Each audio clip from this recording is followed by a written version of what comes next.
Qasem Soleimani, Mohammed Deif, Nasrallah e agora, mais recentemente, Ali Khamenei. Essas lideranças foram executadas ou por Israel ou em conjunto com o exército dos Estados Unidos. Além de toda a cadeia de comando desses grupos e, no caso do Ali Khamenei, o Ayatollah, lideranças de países hostis aos Estados Unidos ou aos israelenses. Então nós vimos que em muitas operações, até dignas de filmes de cinema, em poucas horas ou até menos do que isso, a cadeia de comando foi completamente destruída, além, é claro, dessas lideranças que eu citei. Qual é o impacto disso dentro da cadeia de comando desses países e grupos com quem Israel e os americanos lutam? Esse é o vídeo que nós vamos trazer para vocês hoje. E após a vinheta, vamos ter essa conversa. Então, não sai daí.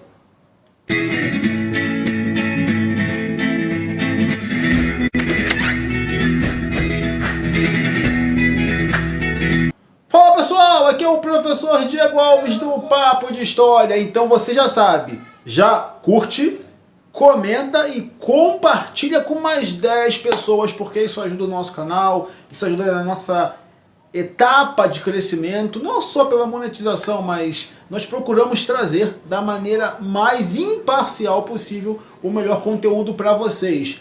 E eu quero, nesse cenário de guerra que estamos vivendo, discutir com vocês algumas informações. Vocês viram aí no início do vídeo que eu citei algumas lideranças do Hamas, do Hezbollah e agora o Ayatollah Ali Khamenei, além de, dizem algumas fontes, não é?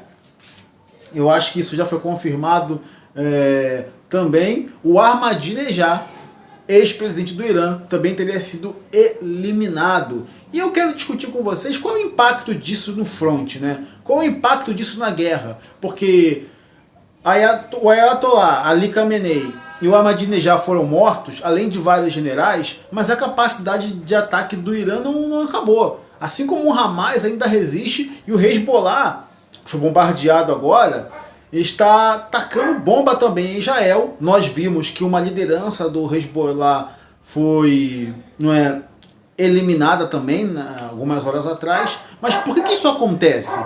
Por que esse tipo de situação ela ainda continua de forma operacional e esses inimigos, esses adversários de Israel e dos Estados Unidos, ou enfim, eles continuam operando, continuam tendo a capacidade de atacar? Bom, primeiro, essas lideranças são lideranças, obviamente, é óbvio, que importantíssima. Não é fácil você repor. Vou pegar o caso do Hezbollah, que a gente falou do Nasrallah, mas quando o Nasrallah foi executado, praticamente toda a cadeia de comando do Hezbollah também foi eliminada. E não é fácil você repor generais, você repor soldados, as bases são espalhadas pelo país inteiro, então você tem uma cadeia de comando escalonada que faz com que seja possível manter o exército em ordem. É desse jeito que se faz. Não é tão simples assim. Então, apesar dessas lideranças terem sido eliminadas, do alto comando, em boa parte do caso do Hamas e do Hezbollah, terem sido varridos, eles ainda têm uma capacidade operacional porque ainda há meios de você atacar o inimigo, seja pelas armas ou por alguns baixos comandos que ainda existem ali. É claro, o Hezbollah não deixou de existir, o Hamas não deixou de existir, mas as principais ordens, a expertise, aqueles estrategistas, essas pessoas morreram. Então, você pode montar um grupo de pessoas, armar elas e fazer com que invadam um lugar? Você pode. Você vê isso na favela. Aqui no Rio de Janeiro você consegue ver isso. Grupos armados que formam bondes e vão invadir outros lugares. Mas geralmente, você só vê que essas incursões, entre aspas, só vão dar certo quando há um estrategista, não é? Quando há aquele cara que é o tomador de morros, que organizou, que projetou e começa a aplicar essas coisas. Nessas guerras convencionais, nessas guerras que temos vistos aí, Israel eliminou esses cabeças, primeiro, porque são lideranças e têm um poder simbólico. E depois porque sim, tem uma gama de expertise incomparável. Não é apenas a pessoa que manda, que foi escolhida ou herdou o poder de alguém. Há uma inteligência por trás dessas pessoas. E com a eliminação delas, parte do plano e do projeto de poder que se estabeleceu dentro desses grupos se perde. Você tem pessoas ainda concentradas, treinadas e, em muitos casos, como grupos terroristas, preparadas para entregar sua vida pela causa.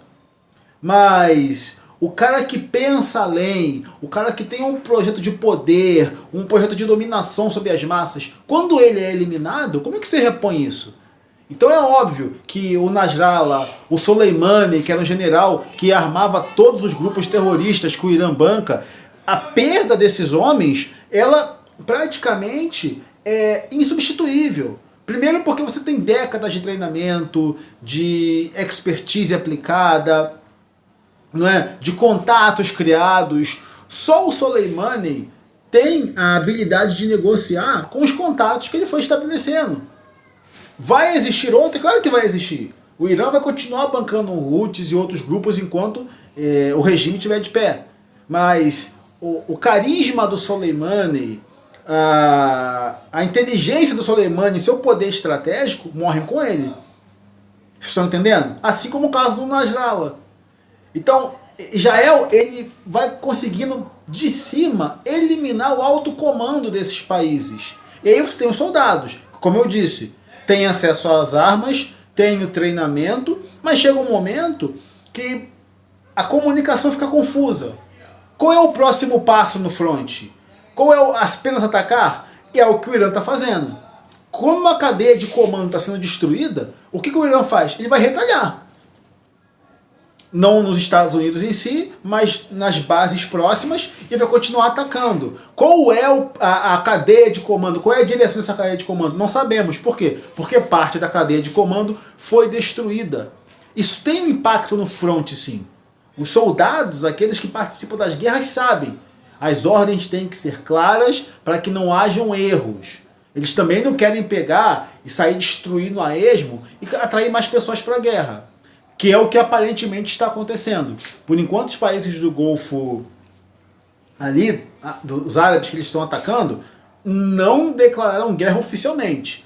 Mas os Emirados Árabes Unidos, a Arábia Saudita, estão cada vez mais inclinados a isso, porque eles foram alvejados por vários drones iranianos. Então, uma cadeia de comando bem organizada sabe até medir isso. Obviamente que um hotel, um aeroporto no Catar, e nesses países árabes, não é uma base americana. Você precisa ser idiota para saber disso. É óbvio que não é. Ao que parece é um ataque a esmo. Então quando você elimina a cadeia de comando, essas coisas tendem a se intensificar. E é claro, vai chegar uma hora que não tem como alguém responder. E os outros grupos, dentro dessa estrutura, têm duas opções. Continuam lutando ou se rendem. Então quando você vai eliminando de cima para baixo, a moral da tropa, é óbvio que ela é esvaziada. E esse é o cálculo mais ou menos dos israelenses e dos americanos. Que com esse alto comando destruído, além de interromper a comunicação, uma hora você vai abalar a moral da tropa. Claro que no caso do Irã, nós temos a tropa revolucionária, né?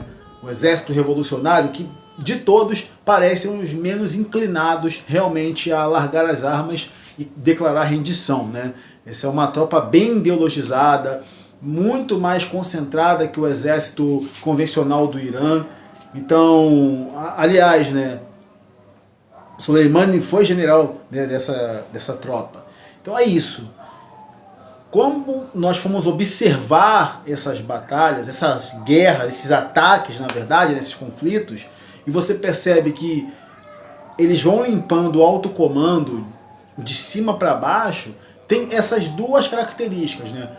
Ferir o poder simbólico, obviamente, e cortar a cadeia de comunicação, fazendo com que as ordens não apenas deixem de ser dadas, mas que não haja uma liderança clara. E isso enfraquece, obviamente, qualquer tropa. Mas é claro, isso encerra o conflito? Não, como nós temos visto por hora. Por quê? essas pessoas, os soldados que ali estão, ainda têm acesso a armas de destruição. Por isso, os drones e os mísseis continuam a ser lançados. Mas, não se enganem, atacar o comando militar, atacar as lideranças, em muitos casos, encerra guerras rapidamente. É claro que nós temos aqui outros fatores, como eu falei das armas, que permitem que esses grupos continuem. Mas não é que não esteja surtindo efeito. Ao contrário, surte um efeito, você tem um atraso gigantesco de preparo dos próximos soldados, de alianças e, é claro, da melhoria dessas tropas, já que as suas lideranças, já que os seus estrategistas foram de Vasco, né? É isso, espero que tenha ficado claro, né? Muita gente fala, pô, estão matando várias lideranças, explodindo o quartel-general, estão bombardeando quartéis em Teherã e não sei aonde, mas os iranianos continuam reagindo, não sei quem. Veja, como nós falamos, não é tão simples assim e, ao mesmo tempo, tem um efeito moral e, com certeza, naqueles que estão lutando, prático também. Já que não tem mais cadeia de comando, não tem comunicação, como é que a gente faz? Vai chegar uma hora que eles não vão ter o que fazer. Então, tem um efeito muito simbólico, né? E chama atenção para vocês, quantos generais israelenses foram mortos? Ou generais americanos foram mortos, mesmo nessas bases. Nós tivemos baixas até aqui, segundo foi atualizado hoje, dia 2, de 6 soldados americanos mortos, não é? Além de alguns civis, é claro, em Israel. Mas quantos militares de alta patente foram mortos dos Estados Unidos? Isso é uma coisa para a gente pensar. E, além do que, né, Israel hoje tem praticamente controle sobre o céu de Teherã. O espaço aéreo de Teherã não oferece mais tantos riscos à Força Aérea Israelense, porque eles foram paulatinamente destruindo essas bases, destruindo esses comandos, e a artilharia antiaérea iraniana praticamente hoje é inexistente. Bom, o confronto continua acontecendo, eu vou trazer mais atualizações para vocês, então não se esqueçam de curtir, comentar e compartilhar e assistir pelo menos mais uns 10 vídeos desse canal, porque eu tenho certeza que vocês não vão se arrepender. É isso aí, pessoal. Vejo vocês no próximo vídeo. Gostou? Então não se esqueça de curtir, compartilhar e seguir nosso canal para ver mais temas de história como esse.